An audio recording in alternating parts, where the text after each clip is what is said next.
The pebbled glass door panel is lettered in flaked black paint. Philip Marlowe, Investigations. It is a reasonably shabby door at the end of a reasonably shabby corridor, in the sort of building that was new about the year the all-tile bathroom became the basis of civilization. The door is locked, but next to it is another door with the same legend which is not locked. Come on in. There's nobody in here but me and a big bluebottle fly. But not if you're from Manhattan, Kansas. It was one of those clear, bright summer mornings we get in the early spring in California before the high fog sets in. The rains are over. The hills are still green, and in the valley across the Hollywood Hills, you can see snow on the high mountains. The fur stores are advertising their annual sales. The call houses that specialize in 16-year-old virgins are doing a land office business. And in Beverly Hills, the jacaranda trees are beginning to bloom. I had been stalking the bluebottle fly for 5 minutes, waiting for him to sit down. He didn't want to sit down. He just wanted to do wingovers and sing the prologue to Pagliacci. I had the fly swatter poised in midair, and I was all set. There was a patch of bright sunlight on the corner of the desk, and I knew that sooner or later that was where he was going to light. But when he did, I didn't even see him at first. The buzzing stopped, and there he was. And then the phone rang. I reached for it inch by inch with a slow and patient left hand. I lifted the phone slowly and spoke into it softly.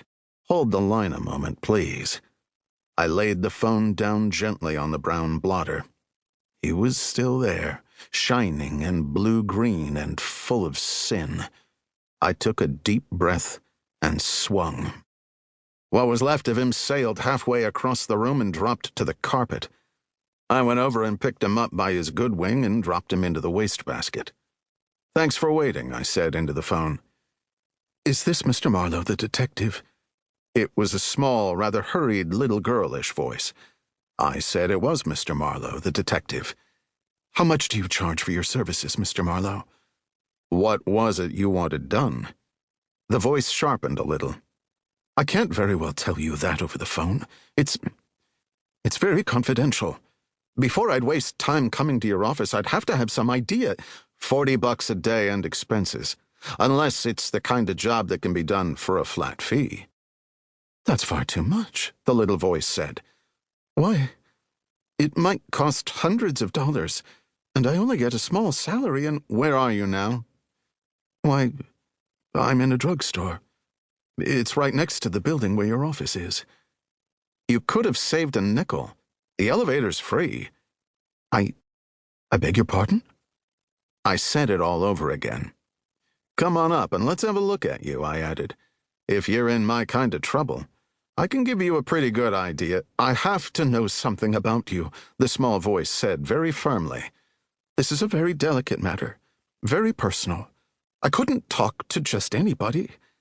"If it's that delicate," I said, "maybe you need a lady detective." "Goodness, I didn't know there were any." Pause. "But I don't think a lady detective would do at all. You see, Orrin was living in a very tough neighborhood, Mr. Marlowe. At least I thought it was tough. The manager of the rooming house is a most unpleasant person. He smelt of liquor. Do you drink, Mr. Marlowe?" "Well, now that you mention it, I don't think I'd care to employ a detective that uses liquor in any form. I don't even approve of tobacco." "Would it be all right if I peeled an orange?" I caught the sharp intake of breath at the far end of the line.